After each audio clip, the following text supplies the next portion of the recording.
Good afternoon, everyone, and welcome to part 2 of the Charlie Kirk hologram projection. Now, as you remember, in part 1, I showed you how this guy climbs up here and takes down the hologram projector. And then I went on to give you images of what these hologram projectors look like. And then I went on to show you how this chair glitches right through the table in the area where this hologram is taking place. As you can see right here up close, the seat of the chair glitches right through the top of that table, just disappears right through it. And that can only happen with CGI, green screens, AI, and hologram projectors. I know a lot of you gonna say, well, Terry, if it was a hologram, how was he walking around passing out hats and talking to people? Because he was walking around passing out hats and talking to people. Only the assassination was a hologram. Here's what you're forgetting. You're forgetting about the trap door right by his feet underneath that little canopy there. Now, I know I showed you this in part 1, but I'm just briefly showing you again to remind you of the trap door. Actually, it's a utility room where they go down to do maintenance, I think on the fountain or something. But point being, I just want to remind you of this trap door. This is the courtyard where it all happened. It's now open to the public again. There's lots of people coming here, placing flowers, cards, things like that. The university is already making some changes. They're replacing the grass where Charlie Kirk was speaking with pavers. Now, even if this trap door doesn't play a part in this hoax at all, it's awful convenient for it to be right there where they were at. You know what I'm saying? But I believe it played a part in the hoax. And like I said before, that's why all the security team surrounded Charlie, and they blurred it to where you couldn't see it. And now I'm getting ready to prove that to you. Now, here's where I need you to pay attention. I know it's hard to watch, but pay attention. See all the blood pour out of his neck onto the shirt right there? This is the hologram part. This is the hologram part that you're watching, okay? See all the blood pouring out on his shirt, on his neck, a hole in his neck, blood coming out of his neck, pouring onto the shirt. Get that image in your head because it's very important. This is the hologram part. Now let's watch it from the front angle. Pay very close attention. Watch the blood come pouring out of his neck onto that shirt. There's the hole. Here comes the blood pouring out onto the shirt. Now, here's why I proved to you that what you just watched was a hologram. Now, this is where the security team surrounds Charlie, and they pick him up, and they're taking off with him. Now, watch when we zoom in on this footage. What do you see on the neck? What do you see on the shirt? Nothing. Where'd the blood go? Where'd the bullet hole go? Where'd all the blood go? It went on the shirt. I don't see it anywhere, do you? Nor do you see the black letters that say freedom on the front of the shirt. Now, you know we got some haters that's going to say, but you're not showing the left side of his shirt. Yes, there is the left side of his shirt in slow motion. Now, that's the middle of his shirt. Let me rewind it back. There's the left side of his shirt. No blood on it whatsoever. So, get over it. Because it was a hologram, people. You just seen it with your own eyes. No blood whatsoever. And that's why when they were carrying him to the SUV, there wasn't a trail of blood nowhere because he wasn't shot. It's all a big hoax, people. Whether you like it or not, you have been fooled. Everyone, thanks for watching and have a good day.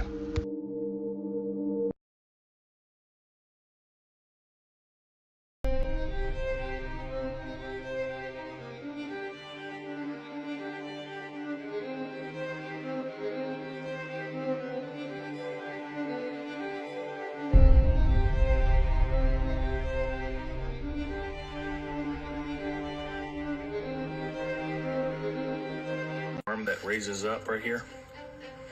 It's real skinny. It looks exactly like his arm. What is that?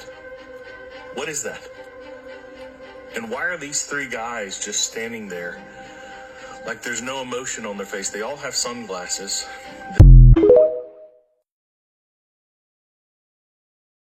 Charlie Kirk was a hologram.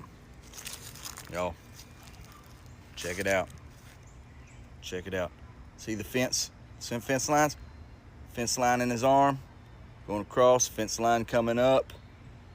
Y'all, look closely. Look closely. You can see the fence through his arm. Y'all, we've seen this in other things that we've watched. We've watched them do it. This is a movie. Charlie is a character. Snake Eyes told you that. This was planned for a long time. But look, people, you can see the fence through his arm. So you people coming out here with the holograms and y'all talking about it, he's a projection, he's a hologram. I believe you're right. I believe, y'all, there's too many eyes on this. They're letting us see these things. There's no way they're gonna let that get out there.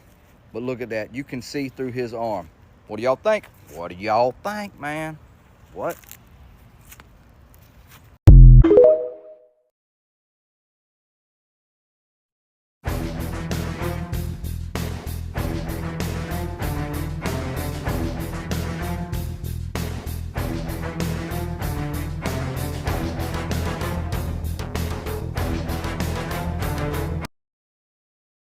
There was a movie in 1998 called Snake Eyes with Nicolas Cage. I'm pretty sure some of you guys have seen this. In the movie, they're at a boxing match. A politician is assassinated in the movie, and his name is Charles Kirkland. Okay, think about Charlie Kirk. This is very, very weird. Okay, he was shot on the left side of his neck. The film takes place on September 10th. Rob, that's the date of the fight. This is what we were talking about yesterday. This is what we were talking about yesterday. Rob, that's the poster. And then the boxer who's in on the plan, who's doing a diversion, he wakes up on the ring. His name is Tyler, like Tyler Robinson, and he's called the Executioner. Okay, Jesus. Weird. And then the tropical storm that hits in the film is called Hurricane Jezebel. And for some of you guys that saw Megan Kelly just did a piece. That's the name of the online magazine that allegedly hired witches in August to put a hex on Charlie. And the film, parts of the film were filmed at the Trump Taj Mahal and Hotel Casino. And the secret camera, which films the assassination, but the videographer doesn't let anyone know. And guess what the tagline is of the movie? Believe everything except your eyes. There's no death certificate. There's no ballistics report. There was no crime scene investigation. There were no paramedics. There were no police swarming it right after. There was a plane that left 30 minutes right after that was 20 minutes away from the venue. There was a funeral held 11 days after in a stadium that was or wasn't booked 4 months before, that was booked in 11 days and put together with pyrotechnics and WWE-style showmanship. You have a shooter that left the screwdriver on the roof, changed 3 times or 2 times, and left the rifle, assembled the rifle, disassembled the rifle in 6 seconds. Then they found the rifle on Palantir property. Somehow he reassembled the rifle without the screwdriver that he left on the thing. You know, I mean, just all of it. None of it makes sense. So and this it's is the JFK same all over again. It's the exact same pattern down to the magic bullet that supposedly a 30-06 or whatever the heck it was or whatever that was stopped by Superman's bones. The exact same, the patsy, I mean, all of it is JFK. Do you think the guy that they're saying that shot him, which doesn't seem to be believable. You mean the guy that went to college for a month at a CIA school whose parents were in the government did something that what? No, I don't. So is he going to go down? I believe it as much as I believe that a bullet whizzed past the president's ear. Yeah, I know. Do you think that he's going to go down for the crime? I think he will not make it to trial. Good evening, everyone. I know a lot of you have watched a few minutes of this video when I posted it the first time, and then I deleted it. Even though it had 24,000 views, I didn't want to delete it, but I don't care about the views. That's not me. I don't care about the views. Okay, so now I'm going to do it the right way, okay? There's a lot of things that I didn't add to the video I should have. I tried to rush it, do it quickly, just got off of work, was tired, but guess what? I'm here to redo it, okay? So this is the redo. This is the re-upload, whatever you want to call it. Now, let me say this in the beginning, okay? This is my theory. This is not disinformation. This is not a lie. This is not me trying to trick you. This is what I believe. This is my idea. That's what a theory is, an idea of how something happened. Doesn't mean I'm lying to you or trying to give you disinformation, okay? So let's get that straight from the beginning. Okay, now let's move on with it. Now, I'm sure all of you have noticed online that a lot of people are talking about, why are these people allowed to be in this canopy? Why isn't this marked off and taped off as a crime scene? And why is this guy in the white shirt taking the most very important camera down? What you think is the most very important camera there? Why is he taking it down? Well, here's why. Because it's not a crime scene. A crime didn't take place here, and that's not a camera. Now, before I tell you what it is, I want you to get a real good look at it as he's taking it down. Anybody figure out what it is yet? Okay, here's what it is. It's called a hologram projector. And if you don't believe me, you can go look them up online. And they're not cheap. They're not cheap. Usually $20,000 to $60,000, $70,000, $80,000 for these things. And they come in different varieties. Now, Hollywood calls them hologram stage projectors.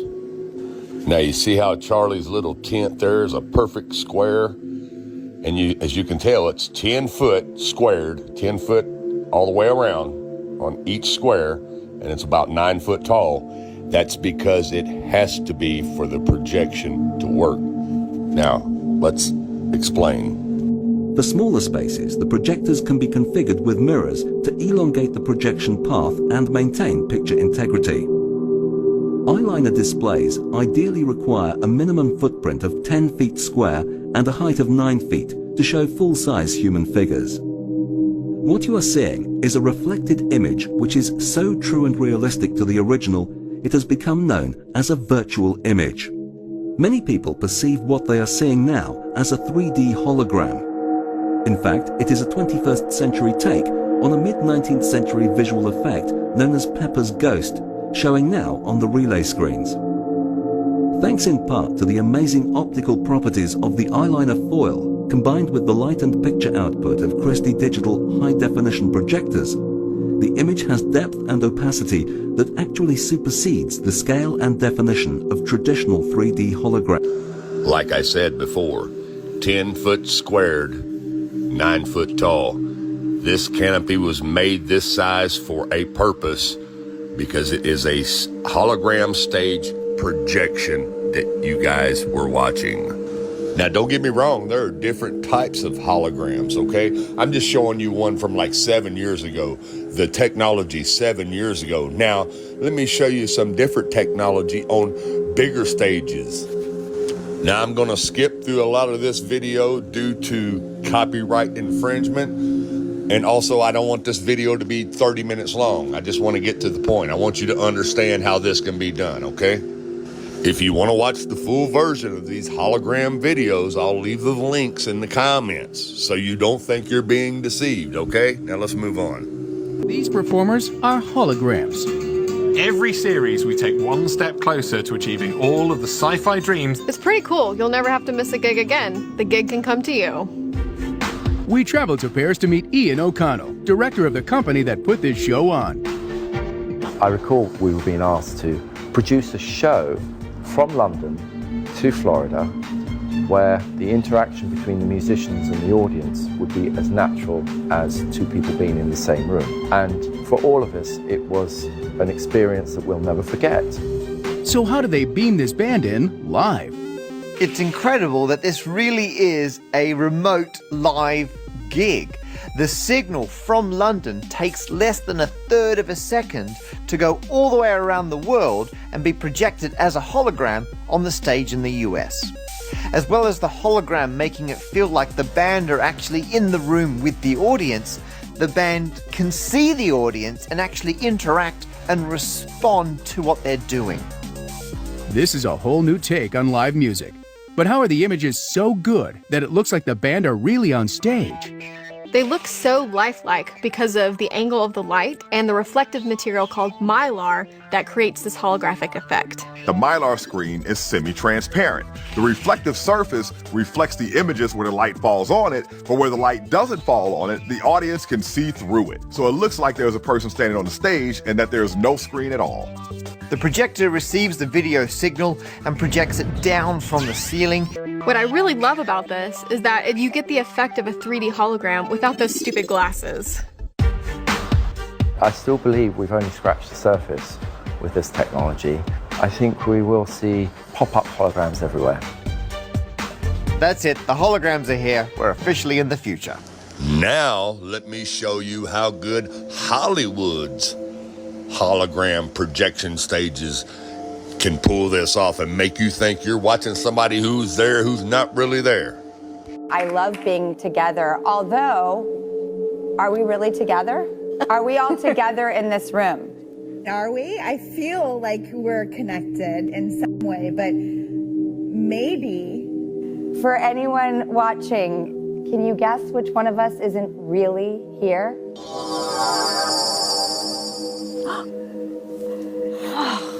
Welcome back! I'm the one in Los Angeles.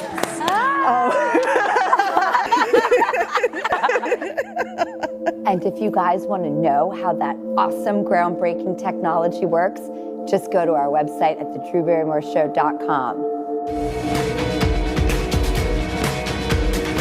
It's all smoke and mirrors. The world is a stage, people. Get over it. You've been lied to. Now, I know a lot of you going to say, well, Terry, if it was a hologram, how was he walking around passing out hats and talking to people? Because he was walking around passing out hats and talking to people. Only the assassination was a hologram. Here's what you're forgetting. You're forgetting about the trap door right by his feet underneath that little canopy there.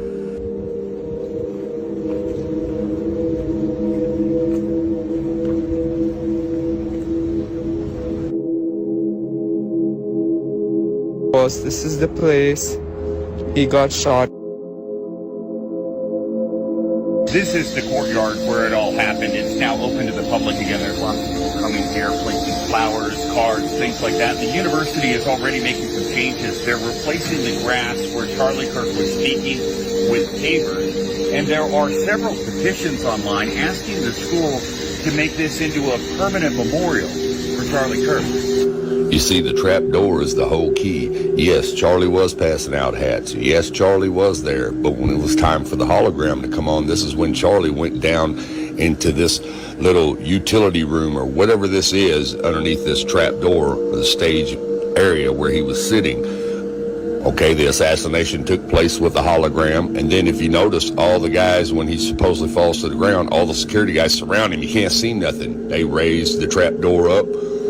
And Charlie comes out. That's why they blur the videos so you can't see him come out. And then they pack him to the SUV. Not an ambulance, not anything like it would normally be, to the SUV without a trail of blood anywhere because he never got shot. He was down in there the whole time. The hologram part of the assassination was taking place. It's really, really simple. It's complicated, but it's simple if you think about it common sensely. That's how Charlie was able to interact with the people there because he could hear what they were saying and he could answer them and interact with them just like the musicians from London to Florida. It's incredible that this really is a remote live gig. The signal from London takes less than a third of a second to go all the way around the world and be projected as a hologram on the stage in the US. As well as the hologram making it feel like the band are actually in the room with the audience, the band can see the audience and actually interact and respond to what they're doing. Now, I already know what you're going to say.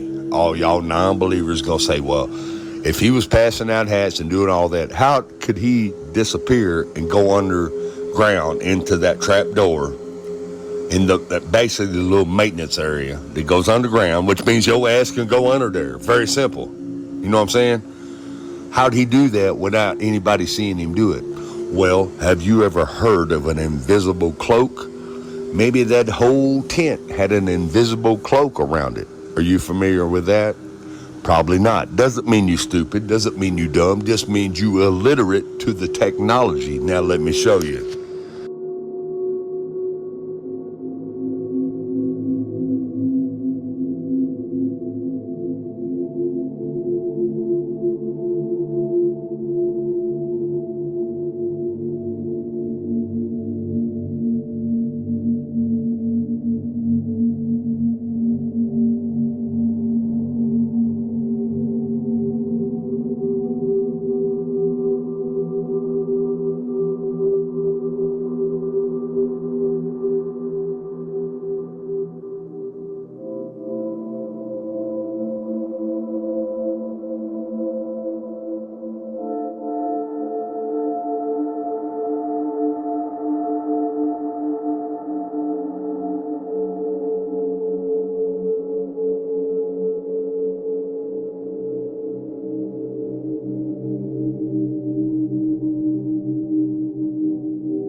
And see how does it work. It works straight away as soon as you take out a bag. You can see, you can make yourself invisible behind this clock very easily. Just use it. It's a little bit of windy right now and very hard to use it because it's flowing, but let's try again and see whether I can use it.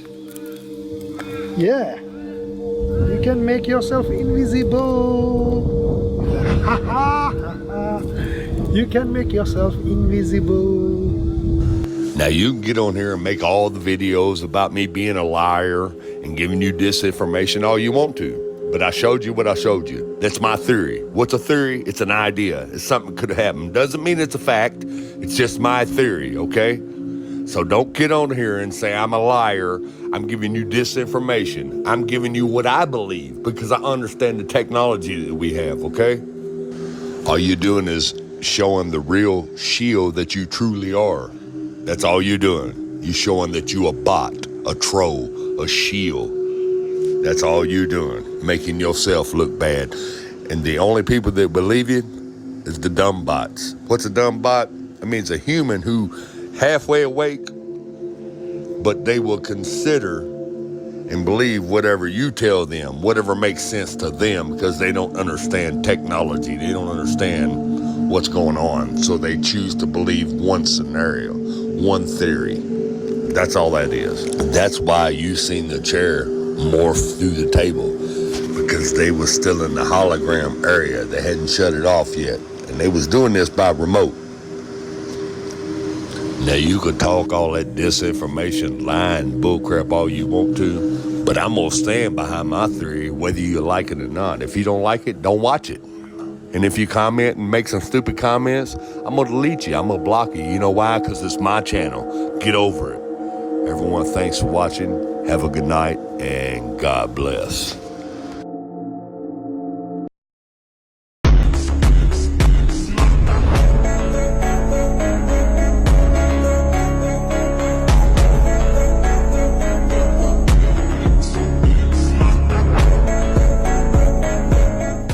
While stationed at an underground installation near Boulder, Colorado, I was introduced to Project Skybeam by Lieutenant General Andrew Garris.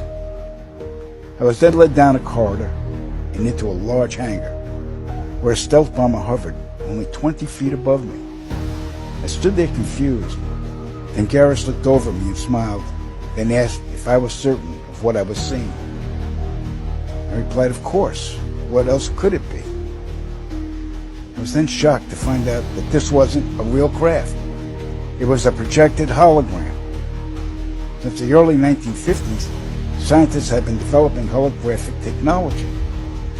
and over the years improved it to a state that we can only imagine. As I stood there staring at the bomber, which looked so absolutely real and solid that I could reach up and touch it, I contemplated the possibilities.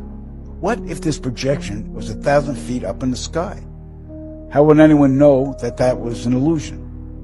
The Phoenix Lights craft, witnessed by 10,000 people, was the first grand-scale skybeam test upon the public. It succeeded beyond expectations. In October 1938, Orson Welles unleashed his War of the Worlds radio broadcast to the American public. It was so realistically portrayed, vast portions of the population went into panic. Terrified citizens scrambled to evacuate their cities in droves. America had been easily tricked by very simple means.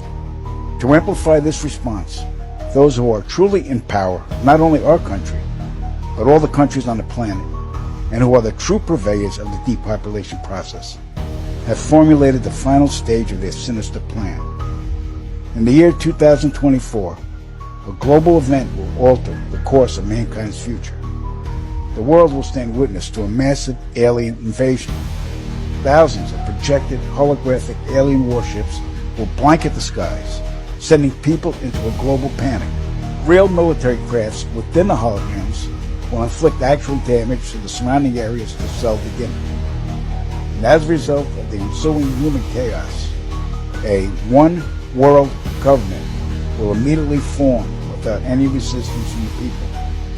They will be the new world order. Once this happens, we as a people will be doomed to enslavement and accelerated depopulation. With that said, the only hope for human salvation is to acquire and spread the knowledge of these activities and agendas. Resist, retaliate, then conquer this imposing enemy. The time is now, as humanity is rapidly approaching its final days.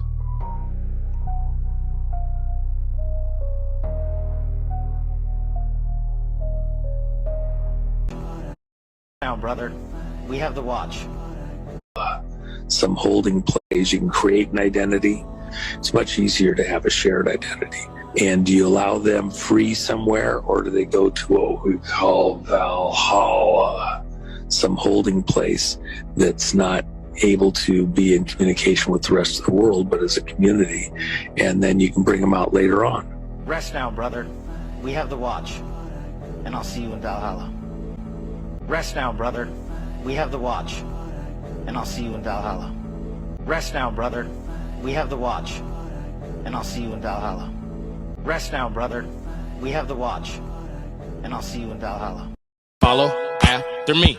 Gonna do the two-step, then cowboy boogie. Grab a sweetheart and spin out with him. Do the hold down and get into it. Take it to the left now and dip with it. Gonna throw down, take a sip with it. Now lean back, put your hips in it. When you hide, that Charlie Kirk's killer was caught by police exactly 33 hours after the shooting. Last night, the suspect was taken into custody at 10 p.m. local time. In less than 36 hours, 33 to be precise.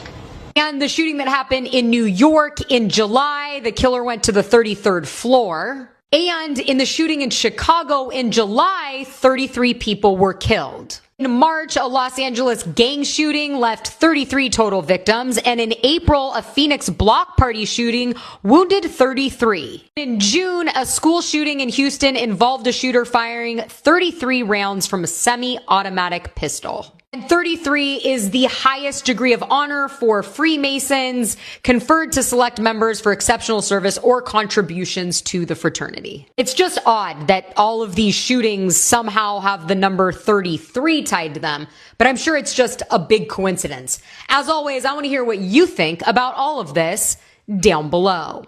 What? Oh, it's fine. I think that bringing people to Catholicism is fine. Of course, great, terrific.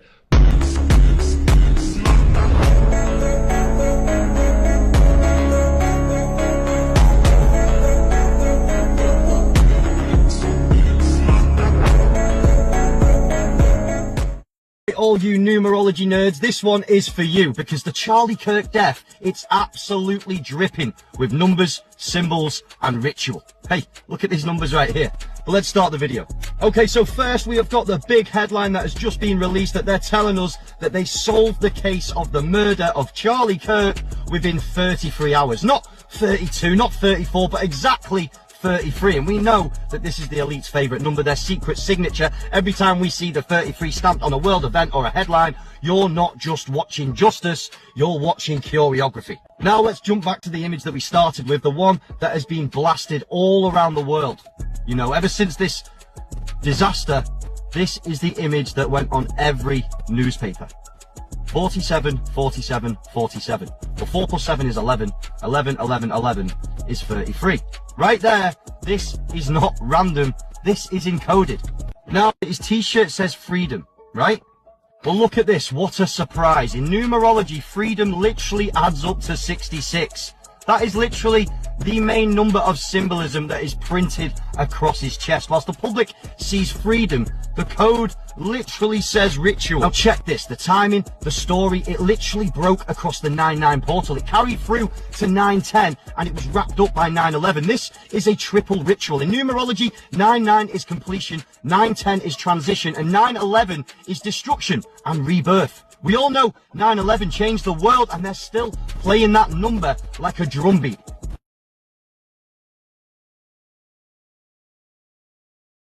All right, all you new deep connections to Jeffrey Epstein, Donald Trump, and the State of Israel. The supposed grieving wife and mother is going to be taking over Turning Point USA. So here's some facts about her that I think the public has a right to know and that nobody else is reporting on. Around 2009 to 2010, even though Erica had never modeled before or participated in a beauty pageant, she received an invitation in the mail to participate in the Miss USA beauty pageants, which were owned by Donald Trump. In 2012, she won the Miss Arizona competition, and at the same time, according to her website, she was also a casting director at the same time she was modeling for Trump. In 2006, she started a ministry when she was just 17 years old. This ministry was working with the U.S. military in Romania at the same time she claimed to be working as a casting director. The area in Romania where Erica was operating her ministry out of had a ton of locals accusing these evangelical ministries of kidnapping children and trafficking them out of the country. These children were being found in Israel, the UK, and undisclosed private islands. The locals demanded that the authorities look into this, and shocker, they never did, but her ministry was kicked out of Romania. In 2018, 2 years after Donald Trump started working with Charlie Kirk, Erica and Charlie were introduced to one another after one of their mutual friends suggested that Charlie should hire her to work for Turning Point. So at Erica's job interview with Charlie, Erica allegedly said, "You're not going to be my boss. You're going to be my boyfriend." So they began dating. I think it's safe to assume that this mutual friend was Donald Trump, because Erica was already one of his employees, so it would make sense for his team to encourage this. Beauty pageants are a well-known gateway for human trafficking. So with her being a casting director, her ministry, working with the military in Romania and being asked to leave, along with her very strange behavior of capitalizing on the death of her husband, I think this should be of immense concern to us all. Random people do not get propped up by the mainstream media out of nowhere. That includes Charlie Kirk, whose father had deep connections to Donald Trump even before he started working with Charlie Kirk. All of these people that you see on TV run in the same circles, and anybody with ties to human trafficking should not be trusted. So comment below and let me know, did you know about her ties to Trump and the beauty pageants and this ministry that she operated in Romania? Let's chat about this. Erica was directly under Charlie Kirk. I don't think it means anything, though. Do you? People say this trapdoor was directly under Charlie Kirk. I don't think it means anything, though. Do you? People say this trapdoor was directly under Charlie Kirk. I don't think it means anything, though. Do you? Charlie Kirk's father, Robert Willard Kirk. He is the president of an architectural firm that once listed the Trump Tower in New York City among its projects. This professional link places the Kirk family's connection to Donald Trump decades before Charlie Kirk became a conservative activist and a staunch public ally of President Trump. Trump Tower is a gleaming glass skyscraper in the heart of Manhattan that once held the title of the tallest all-glass structure in New York City. When Charlie announced that he wanted to skip college to start a political organization, his parents Robert and Catherine Kirk were skeptical. They worried their son was giving up stability for uncertainty. Charlie pleaded for a chance to prove them wrong, asking his parents for just 90 days to launch his idea. From their suburban home in Chicago in 2012, at just 18 years old, Charlie founded Turning Point USA, a youth-oriented conservative movement that would soon become a powerhouse on college campuses nationwide. Interestingly, it was Charlie's father, Robert Willard Kirk, who suggested the name Turning Point USA. Presidents were chosen by ballot. They told you presidents were chosen by ballot boxes and patriotic parades. But every figure who's ever sat behind the desk in the Oval Office was raised in the lodges of masonry. Not a coincidence. It's not a conspiracy theory. It's a lineage, a brotherhood of oaths. And among them, none has been more brazen. None has been more flamboyant in flashing codes than Donald Trump. He doesn't veil it subtly. He flaunts it. Hand signs and double-tongued rhetoric, playing both sides like a seasoned magus. America itself is not what you think it is. It's not a nation of liberty, though that was the costume it wore. It's a corporation, a corporate temple, chartered through banks and hidden trusts. And what is its main product? It's not oil. It's not steel. Not even technology. Its chief commodity is the organic currency of its citizens. The life force, the vitality, the human spirit itself. Every birth certificate becomes collateral. Every signature a silent contract. The domes of Washington, the temples they call capitals, all repurposed as Masonic machinery, resonators to siphon and redirect the people's energy into their current. Freemasonry is painted as a fraternity of brotherhood and charity. But peel back the apron, and you find a darker current. And within Masonry, they tell you there are degrees, 33 of them by official count. But here's the trick. The lower initiates, even those who reach the 33rd degree, are deceived into thinking they stand at the summit. They believe they have scaled the mountain, but in reality, they are still standing at the foothills. The true summit is hidden, occupied by the bloodline that sits above degrees. The parasitic bloodline that has ruled everything for longer than you can imagine. And it's the same bloodline from which your so-called presidents descend, without exception, Donald Trump included. The figurehead changes, but the lineage stays the same. And yet, Trump has played his role differently. He has updated the Masonic playbook for the modern stage. He did not hide in subtle gestures alone. He brought sorcery into the center ring of politics. All of his chants, all of his slogans, all of his rallies, ritual theater disguised as campaigning. He said, "Let's make America great again," a phrase repeated like a mantra, looped endlessly, drawing billions into consent. Words as incantation, using language as spell work. He didn't simply run for office. He conducted a mass initiation, binding the collective into a false golden age. And what he promised was revival, but what he will deliver will be a descent, a guided march into the digital abyss. Just look at his hands. Again and again, he flashes the inverted triangle. To the untrained eye, it's just a quirk. To the initiated, it's a proclamation. The downward pointing triangle is one of the oldest glyphs, the sign of the feminine principle, water, receptivity, the womb itself, the yoni, the gate of life. A sacred symbol that once honored creation has been inverted and refashioned into a badge of allegiance. By holding that mudra before the cameras, Trump signals his bond. He damn sure isn't nervous. He's never fidgeting. He's speaking in the silent language of the order. And this takes us deeper, back to the goddess from which the symbol originates, Ishtar, goddess of fertility that governs descent and rebirth. She is the portal, the womb, the gatekeeper of cycles. To them, her womb is not sanctum of creation, but the trap of incarnation, the matrix that binds souls to matter. They worship her because they seek dominion over that gate, and this ties to their central myth of Hiram Abiff, the master builder of Solomon's temple.